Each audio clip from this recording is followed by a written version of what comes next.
Welcome to Tell Me Your Story, New Paradigms for a New World. I'm Richard Dugan, your host. Thank you so much for joining us here on the program. It's always a pleasure to come your way and bringing you the types of guests and topics that I think are interesting. They're informative, hopefully a little entertaining as well.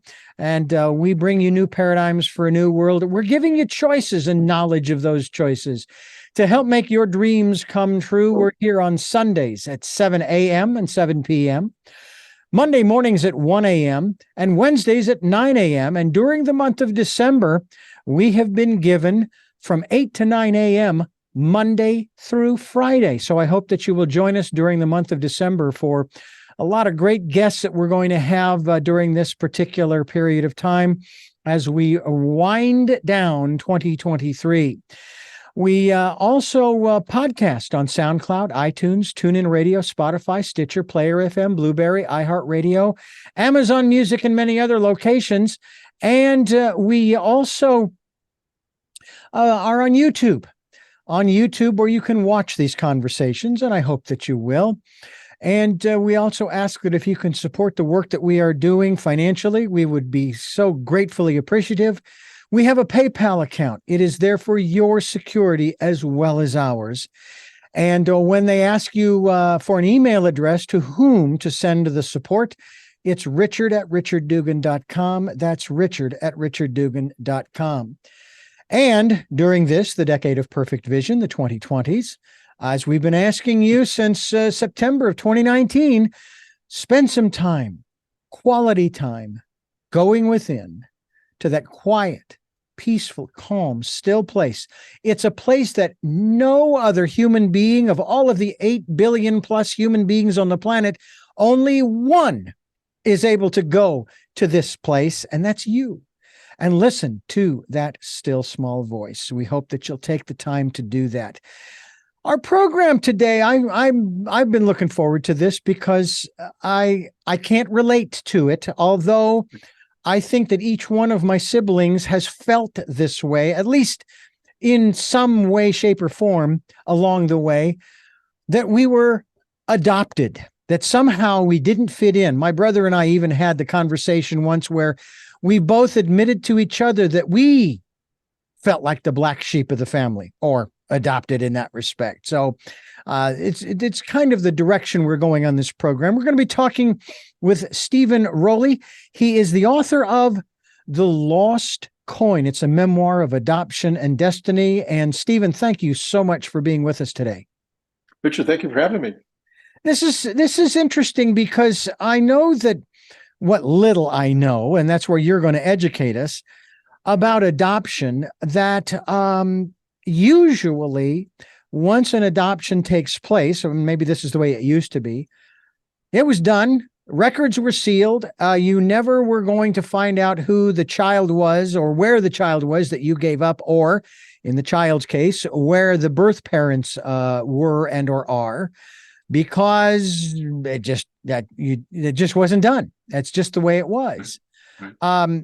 In starting out our conversation, what are the rules today here in the 21st century, 2023?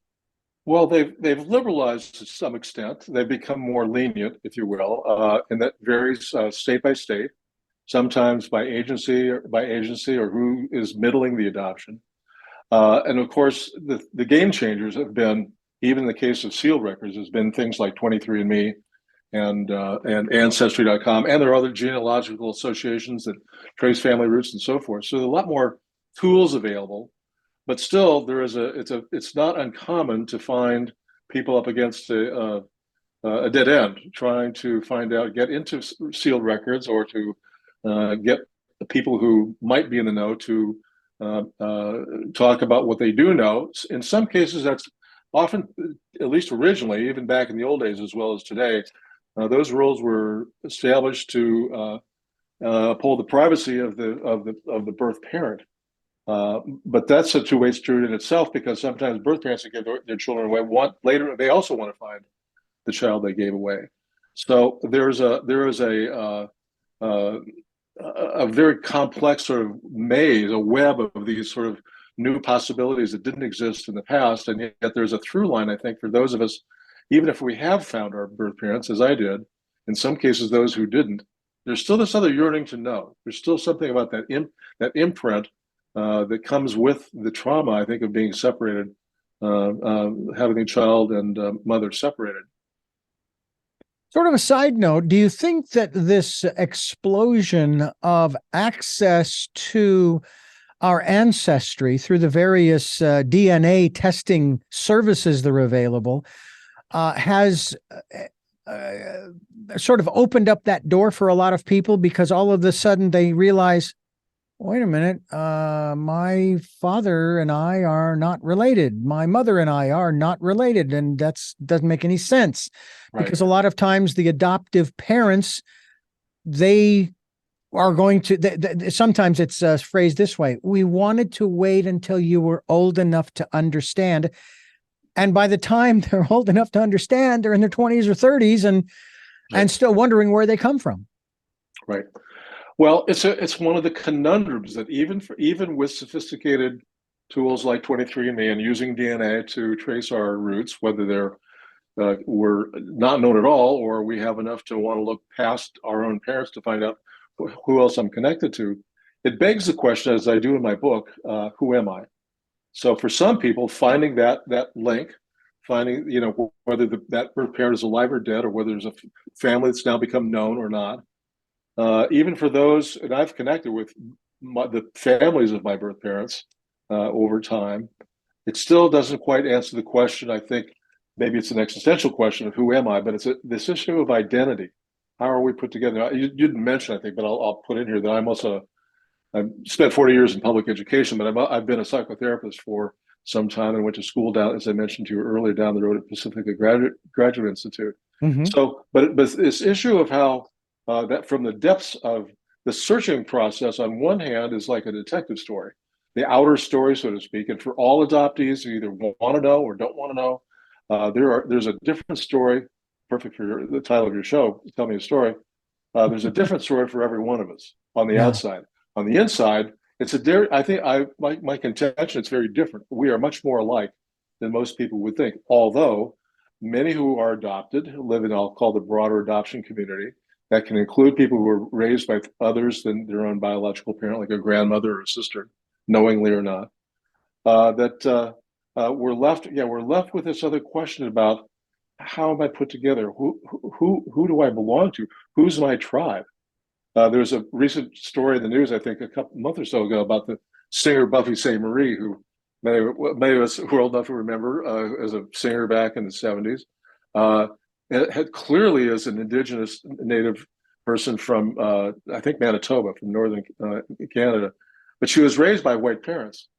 And later, tribal people kind of readopted her, and she sort of has a white set of parents and backed it into the tribe. But there were others within the tribe, or within the indigenous community in northern Canada, who disputed it because there were no birth records. Well, in many cases, that wasn't it. So it pushes the issue on perspective on, are you part of our tribe or not?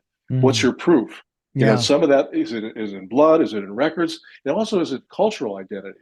That's one of the big issues running through our world right now. There's a woman named Angela Tucker, who's a Seattle author, Black woman who was adopted and raised by white parents. She's Black and parents are white. But it pushes the issue as you get older.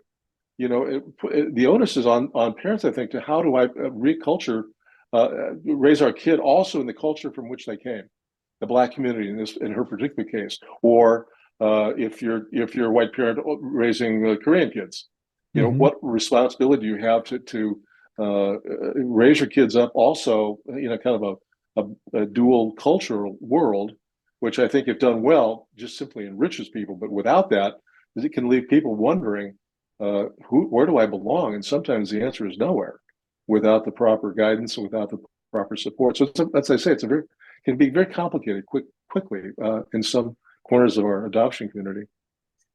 And I know too that, again, not from firsthand experience, but just from observation of news stories, as well as television programs that are usually, they say, based upon a true story.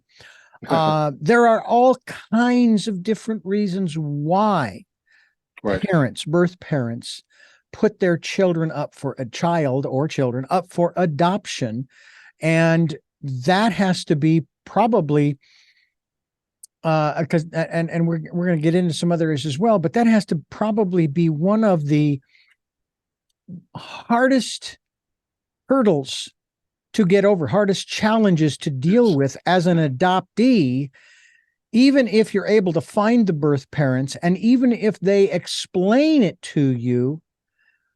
I would take it that there is still, regardless of I wanted you to have a better life because blah, blah, blah, there's still that feeling of abandonment. There is. Yeah, you're reading me and my book quite correctly. It took me, I was at 40 years old when I finally tracked down my birth mother, and I had understood already before I met her through her some paperwork, but mostly from the two other daughters she had with another man, just how difficult life had been, and had a lifetime full of drug and alcohol addiction issues. When I met her, she had just come out of a halfway house. So I appreciate on one level the enormous sacrifice, and I can't know for a fact whether those addiction issues and ruined relationships she had along the way were because of that. But I have to suspect they certainly contributed. When you give up the one child and then you're on to another relationship and so forth, you leave a piece of you behind. So when we met each other, and really our reunion, we fully recognized last time I'd been in her arms, I was 10 days old. And she was a beautiful young woman at the time. And but as somebody warned me in finding her, you're not going to find Elizabeth Taylor when you do catch up. And that was true on one hand. But the other hand, of course, was that in our reunion, it was instantaneous, almost totally intuitive. It's hard to explain how we sort of leapt into each other's souls. I understood how her mind worked and was like mine. Her sense of humor was like mine. Her mentality was like mine. She was an avid reader like I was. She, even though she had been really had been devastated by drugs and alcohol, had enough sense based on a poster in her meager kitchen to give me a lecture on the artist Kandinsky, and the poster that hadn't explained, where that poster came from and what period of art he developed it in and so forth. It was just mind blowing. So that there's that other kind of thing that was a happy kind of realization. There's others, as you mentioned before, other motivations. I have a client who was adopted from South America, probably almost 50 years ago. And it's quite clear to others he's met from that family through 23andMe that, and he knew through, I guess, family scuttlebutt that his birth mother was told that he had died in birth, and he was whisked out the door and was adopted by white parents and flew to the United States. She vanished, and it was only later that he realized she was under threat of murder, and his life was in jeopardy. And the reason he got out quickly because the father or the father's family was connected to a major drug cartel in South America. So sometimes parents don't want to be found, or if you think you want to find somebody, sometimes you might want to think twice, because sometimes it's dangerous for those. So that's why I say it's complicated. But for most people, I think that urge to know that who am I drives some of us, does not drive other people, and that's just sort of the way that it is. But for those who persisted, there's been, I think, an enormous amount of payoff. We are talking with Stephen Rowley. He's written a book. It's called The Lost Coin, A Therapist's Personal Adoption Journey and Insights. I'm Richard Dugan. We're talking with Stephen Rowley and his book, The Lost Coin. Obviously, from what you've already shared with us, you are an adoptee, and I want to get into that in a few moments. But I want to ask you about the book, the title especially. Give us the story behind the title, The Lost Coin. Right. Well, yes, I was a couple of weeks away from finishing the first draft of my book, wondering how I was going to finish the book. And because I have considerable influence and involvement with Buddhism and particularly Zen Buddhism, I had a Zen koan on my computer. And a koan can be a short sentence or it can be a long story. They're used in training for Zen priests to In some of the lineages, you might be given a koan for a month and a different one every month for 2 years. And you use these things not as puzzles to be solved, but as ways in which they reveal how the mind works and how to delve into your own mind or some of the deeper mysteries of life. And I realized when I read this koan, which is the coin lost in the river is found in the river. The coin lost in the river is found in the river. That's the koan. And so I realized that it's the nebulous, almost mysterious quality. What do you mean a coin lost in the river is found? It seems utterly intuitive. You lose a coin in the river, you should reach down in the river and pick it up. But we know that refraction, it's not where we think it is. This is not like I found my keys where I left them last. Or what if the water is dirty and murky? You don't know where the coin is. It's much like life. So I took that phrase, the lost coin, out of the from the koan as a way to talk about my own experience, my own reckoning with this "who am I" question, as one of lingering mystery, not as one where I can have a logical conclusion that I can wrap up. Well, this is who I was, or here's the meaning of my life. And so I concluded with a sense of mystery. If you don't mind, I'll just read you. It's just a brief little how the book ends. It'll help answer your question. Like all koans, my story is incomplete and it has an uncertain ending. After writing the ups and downs, the joys and challenges of the chapters of my life, I've lost my fondness for certainty. It inhibits curiosity and dampens the capacity to hold the mystery of it all. If there's anything to be found in life, I believe it's the searching, not the finding. Sometimes I think that after all these years, I've found myself. Other times I'm less sure. I do know one thing, though. I've always been a lucky boy, but I still don't know why. I'm more content that way, not knowing. What would life be anyway, without us mysteries slipping through our fingers, like coins in a river, lost and found, again and again? So, out of the hands of fate, why didn't I end up as I think with the difficulties that my half-sisters experienced, who are younger than me with my birth mother? I didn't go through their world. I didn't have their life. They had pretty tortured lives in their own way. And so I got adopted by, my dad was a surgeon. My mom was a nurse. We lived in a nice big house across the street from a country club. We weren't raised to be privileged. We weren't rolling in money, but we lived in a big house that one would think a doctor at the time would live in. But I had all the advantages of education and great grandparents and support of all the way through graduate school. I eventually ended up at Stanford with a Ph.D. And that's because of that family influence. So why did I look out? Why me? And so I think, again, the koan says that's not the why me question is turned around like in a different way for me in terms of even writing the book, was that because of my good fortune, what's the gift I got? How do I repay the gift? And so in part, the impetus for writing this book was in fact a return of the gift to reach others with the story I have. Well, I will tell you that I think that it will also speak to those of us who have not been adopted, who are still with their or connected to their birth parents, and yet still have that feeling, the feeling of disconnect in terms of wanting to know. Because even within families that are complete, if you will, as opposed to adoptive families, in many instances, secrets are kept over the sometimes over the generations.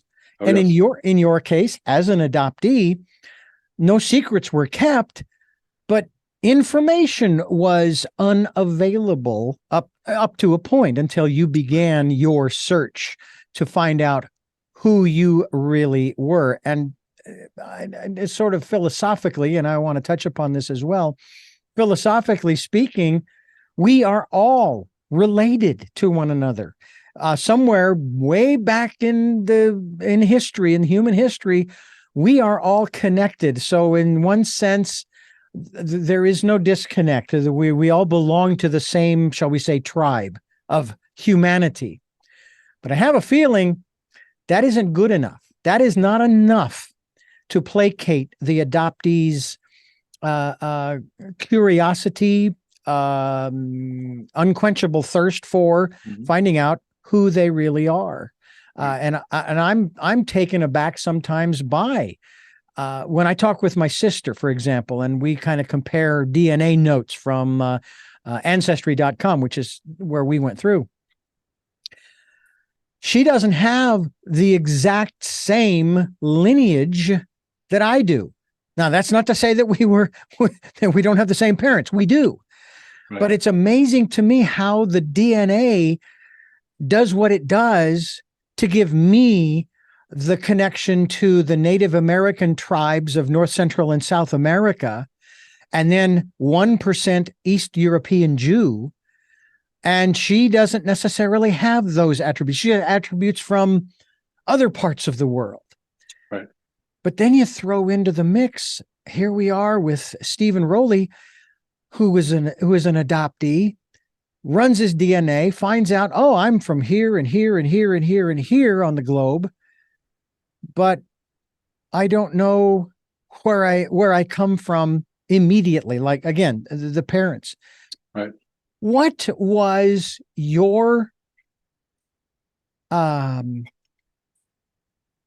okay, the best way I can phrase this is this.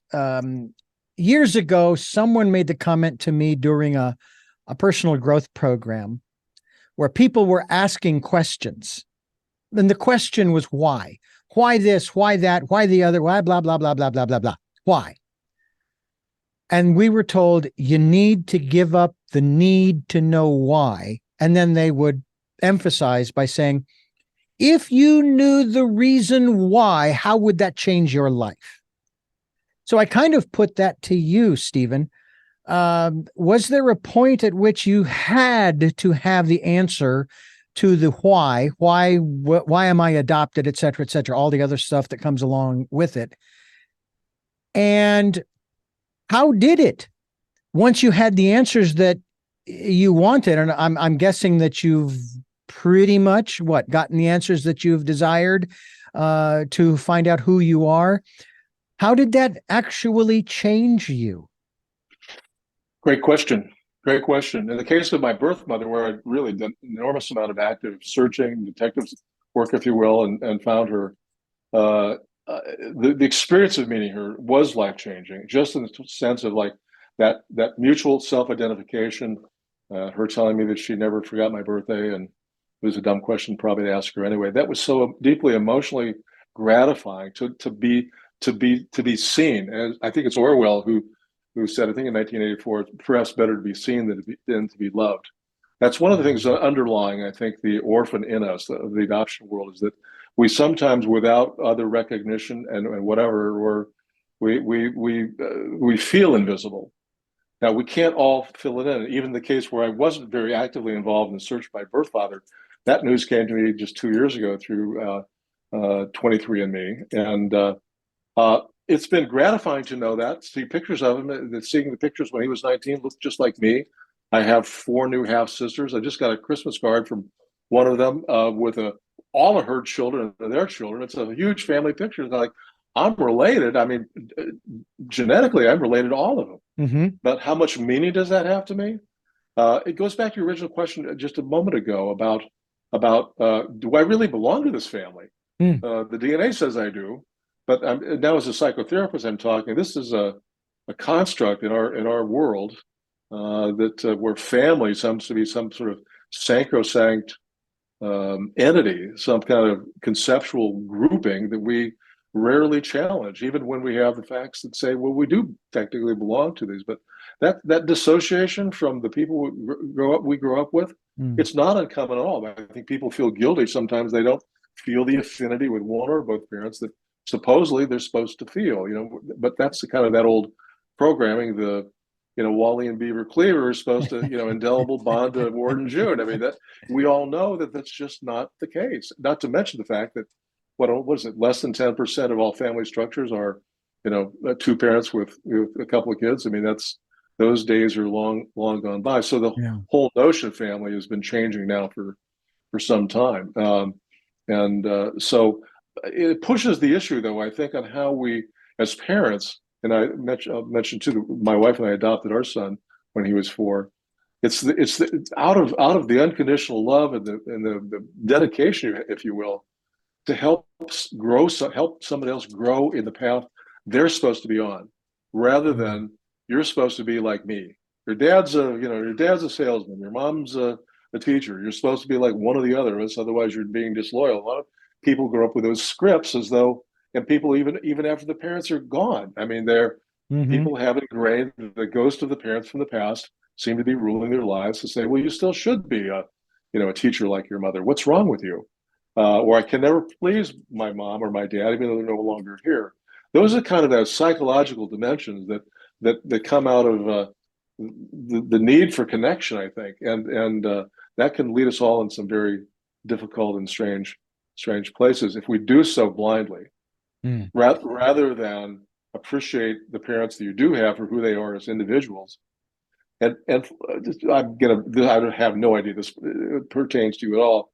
If you've been lucky enough to grow up in a family, whatever family construct that is, gay parents, whatever, same-sex parents, whatnot, that if the predicate of their marriage is to support each other in their individuality, as well as their mutuality, that my job as a good spouse is to also help you be the very person you're meant to be. If that's your model, you're going to grow up healthy. But as opposed to, it's your job to have, this is old-fashioned stereotype, food on the table when I get home at night, make me happy, bring me the paper, bring me a drink, whatever. If I'm happy, then you're doing a good job. And of course, that's just an antiquated bunch of nonsense, because it's self-centered, and it feeds a concept. It feeds the idea that if your job is to make me happy, it's a never-ending job. Yeah.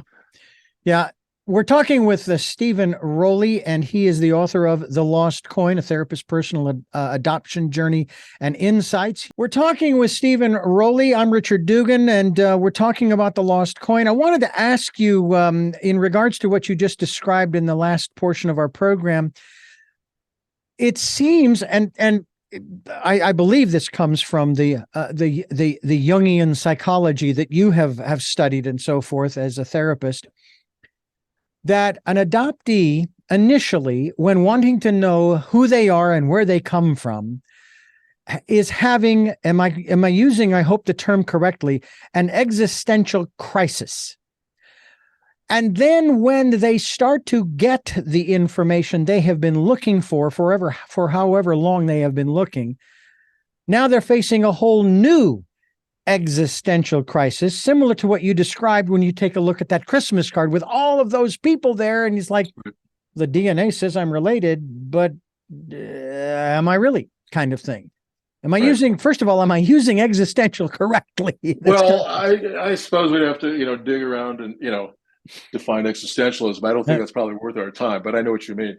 I will say, since you mentioned Jung, though, in terms of the so-called existential crisis, or the crisis of identity, the midlife crisis, I mean, the predicate for most Jungian analysis and Jung's work primarily revolves around middle age. Now, middle age can be 35 to whatever.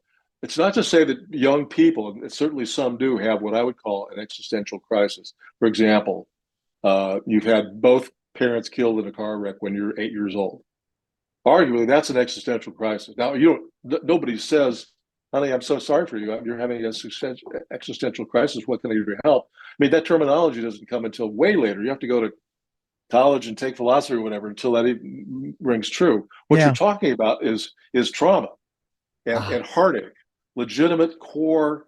Existentialism is more or less of a conceptual notion. Okay. But these core experiences that are connected with trauma, dissociation, and the behaviors that come with that, either highly aggressive, angry behaviors that get us in trouble, or depressive, inwardly bound, shielding yourself from the outer world, being the other side of the same coin. Those are the things that that people I see and others I don't see, but I recognize run through their lives. The ways in which abandonment, trauma, it includes, but it's not limited to, adoption. Those things begin to impact us in ways that do create a crisis, whether it's conscious or not. What part of therapy is to bring it to consciousness. So but I think it's more typical for, if you want to call it existential, like, okay, like I raised my kids, they're out of the house, or I just got a divorce, or I didn't, and my job's okay. I'm going to retire in 5 years, or I just retired. What now? I mean, beyond playing golf and seeing grandkids, I mean, what else is my life up to? And that is a very real crisis. I would call it existential about where we've been in pursuit of other things. In fact, I can't grab it out now. Jim Hollis talks about this. It really isn't until we get to that age that those questions begin to loom large, and realize the first half of my life was a train wreck. I might have had a good time, but it didn't add up to anything. I was pursuing all the things that we're supposed to do: family, careers, some kind of happiness. But now the shift in midlife into later life then becomes, I think, not so much a crisis, although we can experience it that way, but the opportunity to find different meaning. And I've got several clients I know that are right in the middle of that process. It's not a finger snap like, oh, this is what it is. It can be a somewhat arduous, long journey to redefine terms, not in terms of happiness, where I find meaning, where I'm not only looking backward but looking forward. That becomes that's the other end of the existential crisis. The existential crisis is one end of the dark night of the soul, and the other end is something we can only discover on our own. Oh, I tell you, I have been having conversations with my mother, who has basically told me in no uncertain terms, if you call me, do not call me with a bunch of negative stuff. I don't want to hear the negative stuff. If you call me, you want some advice, you want some guidance or something of this nature, inspiration, you go right ahead and call me and say, hey, I need a little advice, et cetera, et cetera. And at first it put me off, going, but Mom, you're, and then I realized, no, she's right. She's right. I don't want to do that. So when I start taking a look at this issue of happiness, and I'm challenged almost on a daily basis in this regard, because my wife, she is challenged right now. She's retired, forced retirement, unfortunately, and is trying to figure out what to do, and expects me, and she's in so many words has said so, that, if I would just do this or that or the other thing, that would make her happy. To which I've always responded, and I've known this for years: I can't make you happy any more than you can make me happy. Right. And yeah. And one of the things that she said to me says, and there was this one particular attribute that she says, well, if I started doing this again, would you be, how would you feel? And I said, well, I'd be disappointed, but there are still things in my life that bring me great joy, that bring me happiness, that I would do, because your choices are your choices. And one of the greatest pieces of advice that my mother and father, I had the chance of interviewing them back in 2015 for this program. The advice that they gave me through their example was, and you kind of talked about this just a few minutes ago, they said that we supported each other in our respective dreams, what we wanted to do with our lives, the hobbies, et cetera, et cetera. And my mother summed it up this way. She says, I have his back and I know he has mine. But she has always told me, and especially in recent days, you need to do what you need to do for your happiness. And she has to find her own. And you can be there to support her, have her back, as it were. But she's the one that has to do the work. Do you find that a lot of people that come to you initially, they want help, but they want you to guide them in that respect? Yeah, certainly I think some do. Back to your point, using the examples you've given, I think there's a subtle difference, but an important difference between serving the other person and serving the relationship. There's considerable overlap, and you're absolutely right. When two people can relieve each other from the notion that your happiness is contingent on what I do, that when you're relieved from that, it makes the covering each other's back a much happier proposition. There's security, there's dependence, there's mutuality in equation. And I think that can be, for some people who know how to do it well, enormously satisfying, in which both get served, both the person and each other and the relationship grow from that individuality. But we're not always trained in that way, unless we've been taught by our own parents to live and work that way. We can learn it on our own, but it's a struggle. But it is kind of a, it's, when it's an otherwise an exhaustive proposition to think, what do I have to do today to make you happy? What do I have to do tomorrow to make you happy? Mm-hmm. And it's as you know, it becomes just a big drag, and that's those are ones of the kind of strains that really pull relationships down. Absolutely. I'm talking with Stephen Rowley. He is the author of The Lost Coin, and the metaphor is not lost on me, Stephen. I think that's a wonderful metaphor in that respect. And I think that it's quite appropriate for this context as we continue talking with Stephen here on Tell Me Your Story. I'm Richard Dugan, and you're listening to Tell Me Your Story, New Paradigms for a New World. We're talking with Stephen Rowley, the author of The Lost Coin. I wanted to ask you a little bit here about, and if some people are going, well, why haven't you asked him about how, why he wrote the book? Well, I think he's explained that because he's an adoptee and he had the curiosity and wanted to share that with other folks. But I wanted to ask you about this combination of Jungian psychology and Zen Buddhism. I took psychology in junior college one semester. I did not do well in it as far as grades are concerned. However, I enjoyed it because it taught me an awful lot. And then in the 80s and early 90s, I went through some personal growth programs that taught me even more about psychology in general. And then working for a Christian radio station for 15 years, that was also one of the subjects that I was gratefully paid for, along with sociology, political science, comparative religions, and the list goes on. How does Jungian psychology and Zen Buddhism work together? How do they work together in this context?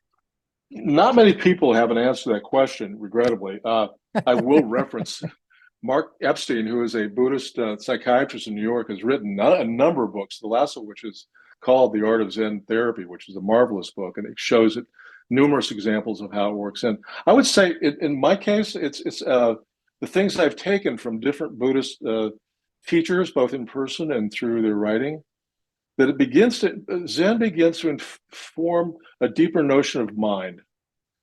Suzuki Roshi, who started the San Francisco Zen Center in I think the late 50s, called beginner's mind.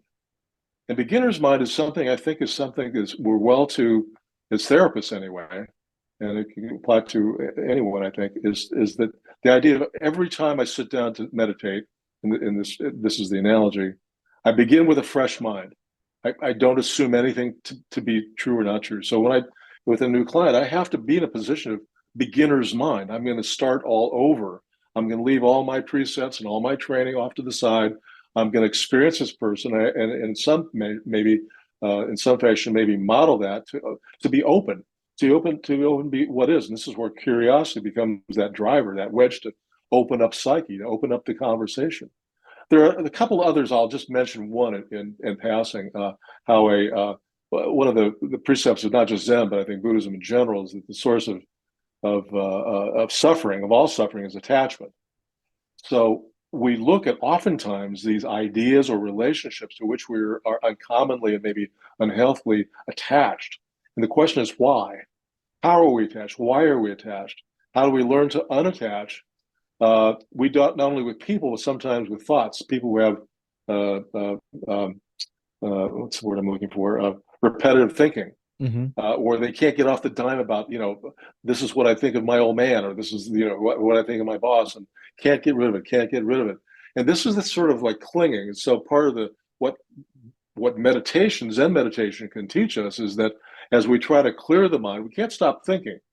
Meditation is not stopping thinking, because you really can't stop the mind. You can slow it down, but you can't stop. So I liken it with clients oftentimes to think of these thoughts like clouds going by out the window. And just to be able to position, be able to have the patience and the awareness to simply watch them go by, and also the thoughts they generate. I say, if you imagine people sitting stiff backed in dark robes and sitting on cushions in a Zen meditation hall, staring at the wall, you think they look like corpses or something. Well, I can guarantee you, if they had little bubbles coming out their head, you'd say, "My back's killing me. What's for lunch? Oh my God, I forgot to pay the rent. Where are my car keys?" They're having their own thoughts. What they're practicing is the awareness of their own thinking. You're cultivating the awareness. So as you cultivate the awareness, you begin to be able to say, it's enough to observe the phenomena. It's enough to observe the cloud. It's enough. I can hear myself yet again repeating my mantra about how rotten my old man was. It's like what Ronald Reagan used to say, "Well, here I go again." When we can catch ourselves in those moments where we kind of go, "Oh, here I go again," then we begin to understand the who's watching, who's saying that, the who am I question. So we begin to peel off another layer and begin to create some facsimile of, without getting too woo-woo or too deep into Zen philosophy, a different kind of higher self that is really on the soul level. And that's, I think, part of what I try to do in my book, is that you can read the book itself as a detective story and whatever. It's a child of the 60s, a boomer can read it and find themselves in it.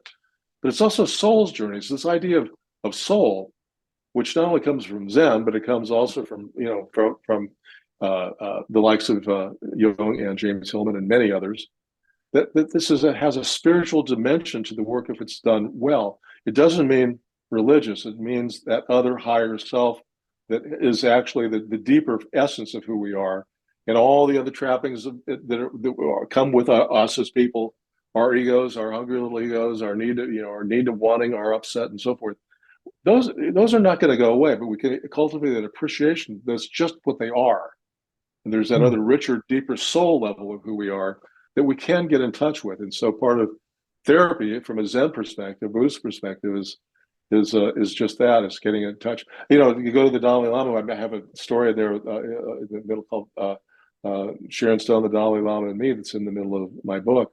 Mm-hmm. But when you get down to it, and I've been in one semi-private meeting with him, when he's not being the Dalai Lama, he's just a regular guy dedicated to kindness. He says that Buddhism is the religion of kindness. I think you could take that to the bank. I mean, you can forget all the other writings and deities and books and practices and stuff. At a basic level, that essence is accessible to us. Yeah. So it doesn't mean that when I have clients that we jump into Buddhism, but every now and then these ideas will come up a little, and they, just as I say, even Jungian orthodoxy only comes up a little. Yeah. When I moved to Santa Barbara, I was told that you may come across some movie stars or TV people or what have you, and you need to treat them just like you would anybody else, because they put their pants on one leg at a time, just like you. Right. So don't go completely bonkers over. And I've never been that way. I mean, even if I had met my 3 favorite musicians who have unfortunately long since passed away, but even if I had met them, I would be grateful to be in their presence because of the messages that they have brought to me, in terms of listening to their music. So it's a fascinating thing to be aware of the wonderful accomplishments, let's say, of the Dalai Lama, but not be so in awe that you can't speak. And I wanted to actually speak about meditation, but before I do, I want to remind you, you are listening to Tell Me Your Story, New Paradigms for a New World. We're talking with Stephen Rowley, the author of The Lost Coin. I'm Richard Dugan, and this is Tell Me Your Story, and we're talking with the author of The Lost Coin, and his name is Stephen Rowley, and we encourage you to go to his website, which I will give you right now. It is StephenRowley108.com. That's StephenRowley, the numbers 108.com. May I ask where the 108 comes in? I knew you'd ask that question. I don't have a formal. I know. I'm sure people who are listening can answer this better than I can. But it is considered a lucky number. It actually comes. There are some people would argue it comes from There's a significance in the Buddhist world, but it's been a lucky number for me, and I put it in there and it stayed there. So I like it. That's very good. Very good. The Lost Coin, a memoir of adoption and destiny. I want to talk a little bit about this aspect of meditation. I'm not a real big meditator, although I have made some attempts. But what's been fascinating is the conversations I've had about meditation with many of my guests. I remember back in the late 70s, early 80s, when I was first introduced to it, I was always told, you need to quiet the mind. You need to tell it to shut up so that you can focus on da da da da da da da. Then later on, it was you just need to, like you just described, allow the thoughts to just go by like clouds. Then I came up with a theory that not too many years ago, that I'm sitting there meditating, and before I start meditating, I talk to my mind, because the mind is kind of like a child. And I say, look, I need some time in this quiet, peaceful, calm, still place. And I'll be back. I will, I promise. And when I get back, I'm going to have some new tools, some new fun things that we can play with. If you'll stay out here. Well, not long ago, one of my guests, after my sharing that, said, you know what would be better? Is if you were to invite your mind, with one rule, to come with you. And as long as the mind stays quiet, it can come along and it can observe and see what's happening. And I thought, well, yeah, because if you didn't do that, you're trying to compartmentalize yourself, and that's not possible. We can try, but we will be unsuccessful in doing so. And I thought that was, to me, I thought, so, wow, that is some great insight, to invite the mind to go with you as long as the mind stays quiet. And if there are questions, can ask later. You know what I'm saying? that's like saying I'm going to take my child to dinner with us as long as they're well behaved. Hey, there you go. There you go. And I have to say too that though I have not spent a great deal of time in quote unquote meditation, I do go into that quiet, peaceful place every so often. And of late, I have found myself speaking to myself out loud. And I'm not saying I'm channeling my father, but it just seems as though my dad is speaking to me in terms of, hey, hang in there. Everything's going to be all right. Life is good. You're doing what you need to be doing. Don't get yourself all wound up. I'm curious as to how important the inner life, even of everybody, but especially with adoptees who are trying to find these answers, and they're really struggling to find the answers because I don't know, maybe the records are sealed, or maybe they burned up in a fire, or whatever the case may be, and they can't get those answers that they so desperately desire. How important is turning within in terms of maybe making peace with the fact that all the records are gone, they burned up in a fire in Chicago during the Chicago fire kind of thing? You had about 10 questions in the middle of that. See if I can pull. I know. I apologize. I tend to do that. Well, let me start with one that needs to get answered, I think, which isn't an answer. It's certainly not the answer. Let me go back to the meditation again. I'm pulling from a couple of different spiritual teachers on this one about the confusion about, there's so many variations of what meditation is and what it's not, and mindfulness. I mean, there's a whole industry around mindfulness, this, that, and the other. The harder concept of meditation and the motives underlying that. I'm gonna meditate for peace. I've got a friend who's Danley Goldberg, who's a Zen priest, and has taught me a lot about writing, and is doing a meditation in the center of the town square this weekend, I think, in Santa Fe, for peace in the Middle East. There's nothing wrong with that. I mean, you can use it as you want to. But the question is, if people, I think, approaching it with the difficult approach is to approach meditation to drop all expectations. Mm. You're not taking it to calm down. You're not taking it to lose weight. You're not trying to make peace in the world. You're not trying to do anything. In fact, there's those who argue that meditation is the enlightenment. That's it.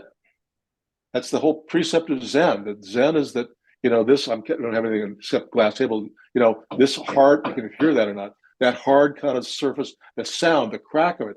This is it. This is reality. That's all there is. So when you sit with all your thoughts and all your expectations, all the stories you have, well, that's all part of it, what you bring to it. But the truth is that, at least from the Zen perspective, I think, is that you got your seat on the cushion of the chair or the floor. That's it. That's it. As Jack Kornfield wrote the book, First Ecstasy, Then the Laundry. We all got to put our pants on after we're done. Mm-hmm. We all return to being real people. And when we can relieve ourselves from, I think, some of these grandiose expectations, big ideas, and God knows, Buddhism and other religions have a whole truckload of those things that we think we should do, and reduce ourselves down into something more simple, something, and this is, I think, even in therapy, where I'm not saying this principle applies per se, but Pema Chodron, who's a Buddhist teacher and author for many wonderful books, is that I use in therapy a lot with clients. And it's a very simple proposition: let your heart break and drop the story. So when you've got, whether you're in therapy or another thing that's bothering you, or maybe if I meditate, I'll have some, an amazing insight. I'll get closer to God. I'll be more spiritual. I'll leave all my stuff behind. Is largely a fallacy, and it's a hard one to kind of confront. So when we can bring ourselves down to earth, when we can bring ourselves, that whole thing about let your heart break, behind most people who come to therapy, there's some kind of trauma, there's some kind of connecting, either realized or not, into some deep core feeling of heartache or anger or unresolved grief or whatever. When we can get ourselves into that emotional core, tap our own soul at some level, not for eternity, but enough to really get down there, then all the other stuff, all the reasons, all the stories, all the explanations, all the ideas begin to pale. Now, I'm overly simplifying just to make the case. Mm-hmm. But I think that if we learn anything in therapy, is that those story stuff is the stuff of the mind. That's the stuff I have my reasons that why my ex-wife was a witch on steroids. I mean, she's impossible and still making my life miserable, or whatever that story is. Or if it hadn't been for my old man, if it hadn't been for the cops, if it hadn't been for school, then I would have been this, that, or the other. We hold on to that story, that clinging to the story. When we learn to let go of the story, it's not only just releasing it, but in terms of particularly therapy in mind, it's then allowing us to go more deeply into that core emotional truth that we have. Again, it doesn't mean you're in a solid state forever and ever of grief or cathartic, crying or whatever, or anger, but without getting there, without keeping our distractions out there, new ideas, new spiritual highs we're looking for, we neglect the challenge, if you will, as well as the reward of getting connected to that core level and understanding ourselves at that deeper level. It doesn't have to be, like, we can still go to lunch after we had the ecstasy. We got to have that moment first, I think, or work toward that, to say, this is my truth. This is who I am. This is my deeper emotional self that I am in touch with. And that can happen sometimes for some people in moments, other times not. But sometimes we think of meditation as a transcendent experience. The energy is up and out towards something more divine. It's out there in the universe. And we find in therapy, but I think for other people, that quite the reverse can be equally true. We bring the energy inward. We bring it through the body, into the trunk of the body, in through the soles of our feet, into the gravity of the earth.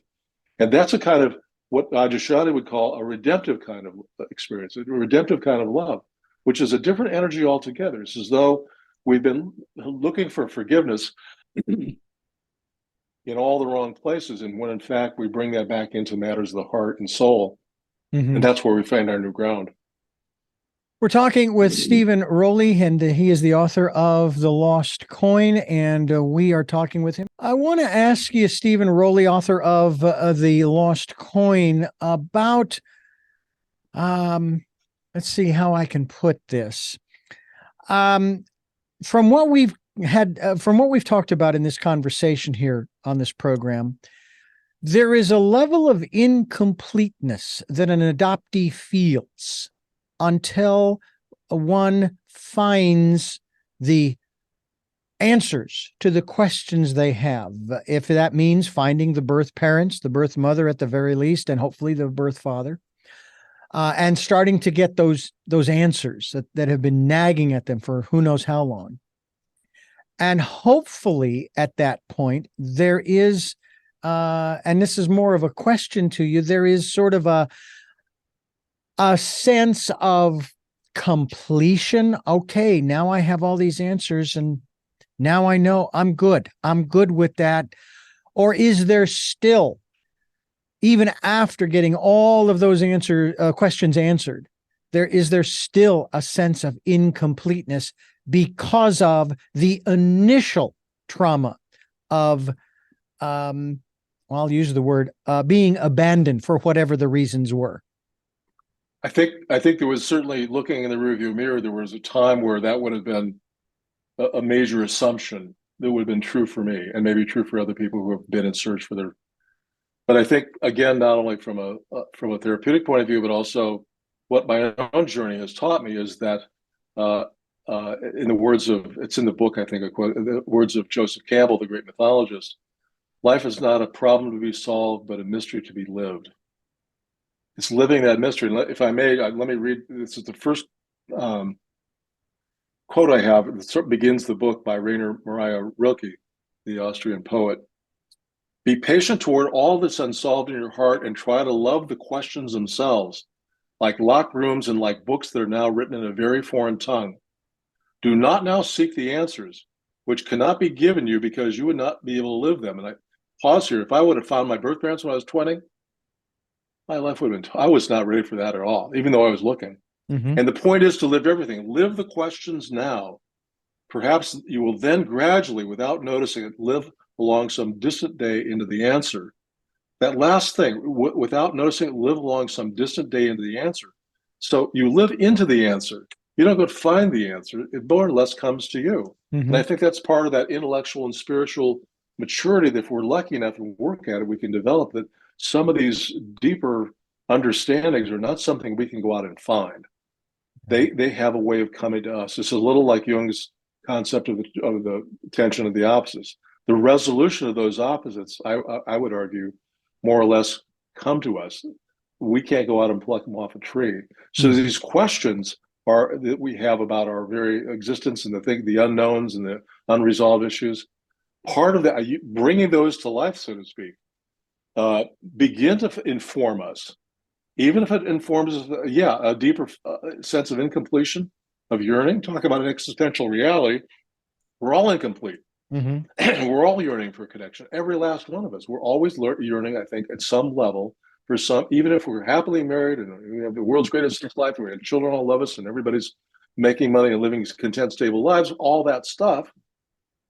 There's still, if we look hard enough, those who are still active learners and seekers in this life have a little bit of that ambient tone, so to speak, that's in our souls that keeps driving us with those questions. And frankly, even now that I've written this book, and one would think, well, you got that one down. It's all in a box. It's all solved. Well, it's maybe I'm not so worried about who I am, but as I alluded to earlier in Jim Hollis, in fact, the very book I have sitting right here, Hollis's book on a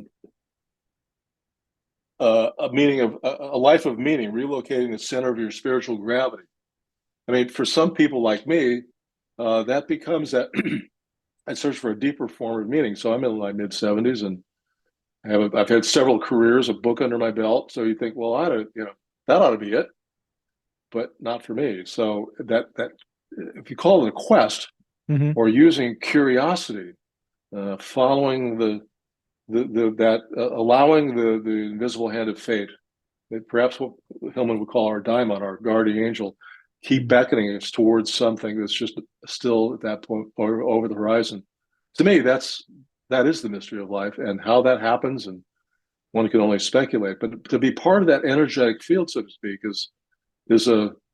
to me, it's a rich place, and it comes with a lot of like, I don't know, which in therapy itself is it's not uncommon at all. Where I'm with a client, I'm thinking, what do I do next? I don't know. Or where they go, what do I do now? And it's like, there's certain moments where the not knowing is a really rich place to be, because then we have that question. Then we watch what comes up. Then we watch, even in my own book, as I said, as I wrote it and completed, I was very aware of ancestors behind me. I have a couple of friends who are psychics and said, you bet they were there the whole time, which was my feeling. I don't know that, but I had the feeling of that. Yeah. Something completing something beyond my rational capacity to account for. I find this conversation fascinating, even though I am not an adoptee, and I have no children either. And yet at the same time, I have all of those same questions, even though I can pinpoint, okay, these are my parents and these are my siblings. There is still the existential question of where did I come from? Why am I here? And where am I going? And I would think that that again is still the same. Those are the same minimum three questions that every human being asks at one point in their lives. But for an adoptee, it's layered first with, where do I come from as far as this lifetime? You want to talk about past lives? That's fine. That's another conversation for another program. But I like what you said about the psychic telling you that your ancestors were there with you the whole time. And that's how I feel these days.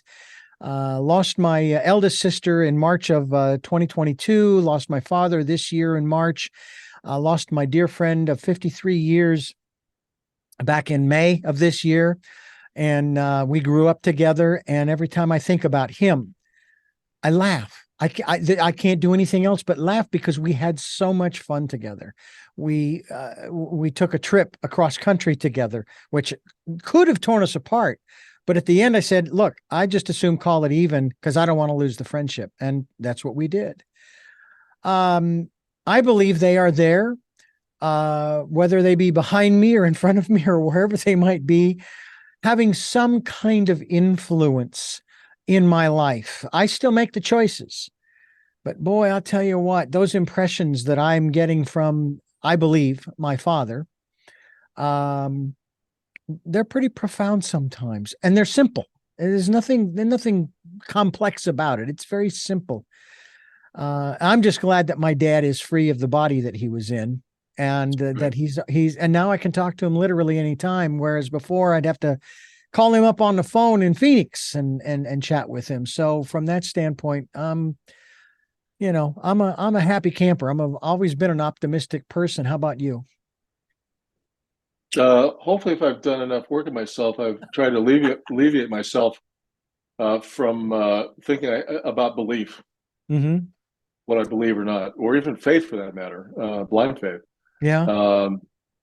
I think, as you said in so many words, when I can shift out of that my rational brain into the domain of feeling or intuition, it's a different way of seeing. It's a different way of knowing, and those signs and how we learn that, who teaches us or what teaches us.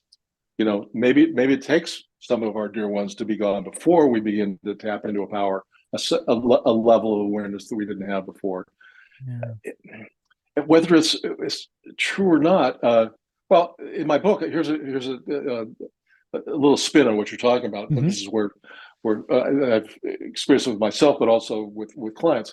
In the book, it talks about how James Hillman, the great psychologist, in The Soul's Code, which is a terrific book, recounts Plato in Plato's Republic, and there's the myth of which the general story is that before we're born, we're in some sort of life between lives, and we choose the conditions and the people of our existence. Mm-hmm. We choose our parents, we choose our job, we choose the good or bad, our wife, our kids, good or bad. We've chosen every good and bad aspect that will be in our lives, and so I would put this to that idea to clients to say, don't assume it's true or not true. Just for the moment, entertain the imagination to think, just for the next 5 minutes, let's say it was true. So if that were true, this predicament you find that's in this dead end, this cul-de-sac you can't get out of, why would you do that to yourself? What was the meaning you were supposed to get out of this? Where does this? Why did you put yourself there? What was it you were supposed to get by any other means except in a really difficult place? And that ties into, say, many people, including the Dalai Lama, who point out often that our greatest teachers are adversaries, obstacles. And by these ways, we begin to learn and reacquaint ourselves with our own particular destiny. That fulfillment of that, the good and the bad and the ugly, that's all what I think makes us who we are. That's part of the tragedies in our life are also deep. I argue deep in our humanity if we allow them to lose a child, for example, even though you haven't had a child, but many people have lost children at any age, and the horror and the deep heartache that comes with that. No one should have to, but people do all the time, and it's a horrible tragedy. And yet, that level of sorrow says something about in the gut of who we are that transcends. Well, you look at the Middle East right now. I mean, the horror that's going on all sides, the tragedy, the loss. You don't have to pick a side to feel the heartache of what's going on and the desperation that's going on globally around that situation that seemingly has no end right now. Yeah. That even as out of the worst circumstances, we can reinforce who we are by our communion with, I think, in this particular case, the sorrow that is. That's one of the avenues, as well as, of course, the happy things. I mean, people who have children and their lifelong dream to be a father or mother, and that kid makes you really happy. Well, that's a point of joy. Yeah. Also, very instructive on who we are, our capacity. So, and the difficult thing for people to understand in terms of what you just stated just a few moments ago, as far as that life between lives. By the way, Dr. Newton, who studied this, I read his 2 or 3 books on the case studies. Fascinating, and I've even been through that hypnosis therapy, where I went back to my last life before this one, and then passed away and went through that portal and so on and so forth. To me, it was fascinating. I mean, there are times when I wish I could go back to that last life before this one. Not that it was a simpler life or an easier life. It was just that in that time period that I was alive, I and many, many other people were much more connected to nature and the natural world and taking care of the spaces that we lived in. It was, to me, fascinating. And one of the things too that you talked about was the fact that in that life between lives, we make all of those different choices, right? Well, here's something that is very difficult for a lot of folks to understand, because they may not agree that we make these contractual agreements, if you will, in terms of the parents and the siblings and the community and so on and so on and so on.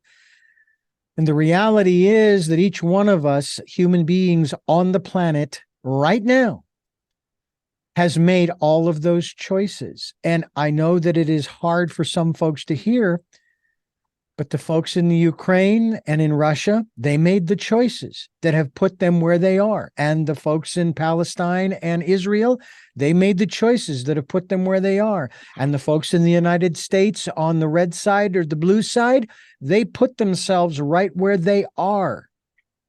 So there's no victim. There's no blaming. We have to learn to come to a place of taking responsibility. Have I stated that accurately at all?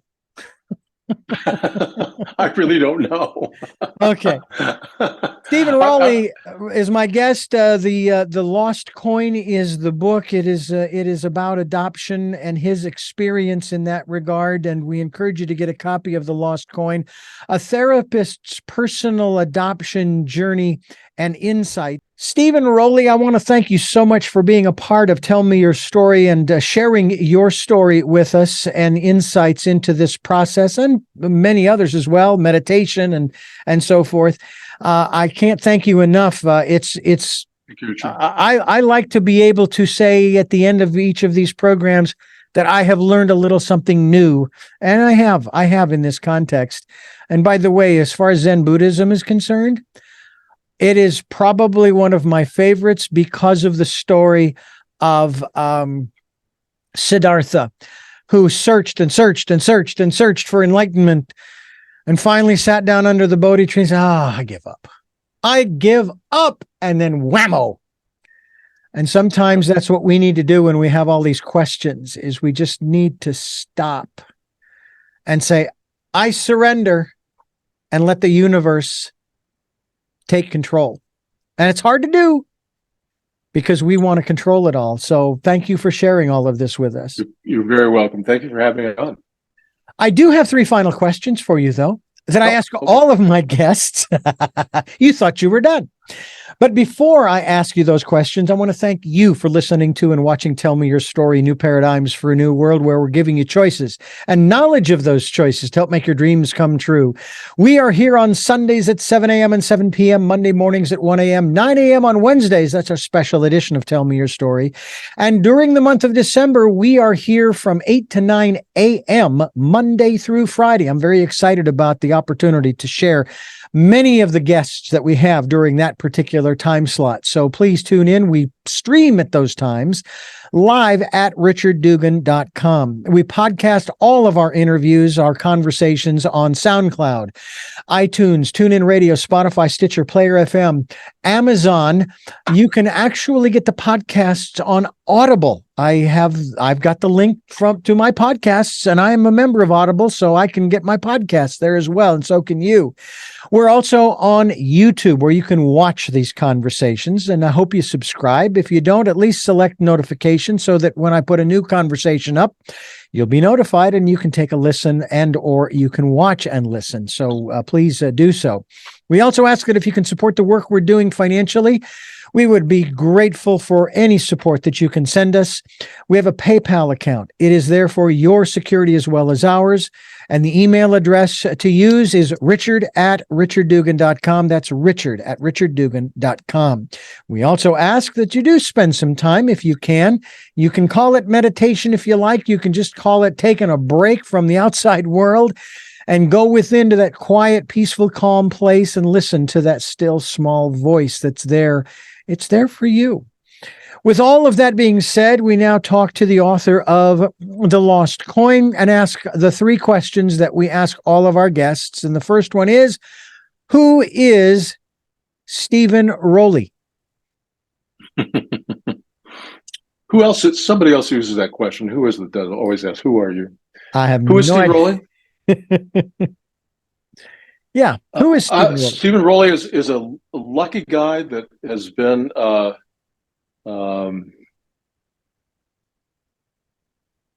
blessed in so many different ways, and hopefully in this life repaying some of those gifts. I would say probably at the core, probably a searcher, and it's a really worn out phrase, but it does apply. I think I'm a lifelong learner. I am a polymath. I'm interested in so many things. I don't have enough years in this lifetime to do and all that I'd like to learn and know, but I'm driven by that curiosity. What was your best day? Well, that one's an easy one, and it's in the book. The day that our son walked through the door as a 4-year-old, and my wife and I saw him, and it was like love at first sight. We knew we were going to adopt him. We knew in our heart that he was our son from the moment that we saw him. Tough to beat that moment. Once again, I thank you so much for being a part of the program and sharing your story and helping others to find their story and try to find the missing chapters, shall we say. And we encourage folks to get a hold of you through Stephen Rowley 108.com will be linked to that website, Stephen, so folks can connect with you through the podcast. So thank you again for joining us here on the program. I thank you for listening to and watching Tell Me Your Story, New Paradigms for a New World, where we're giving you choices and knowledge of those choices to help make your dreams come true. And until our next broadcast, podcast, videocast, love to law. Jeanette, I am still listening. Dad, continue to be happy because I am. Smokey, I will see you on the other side. And to my dear friend Zorro, aho, aho.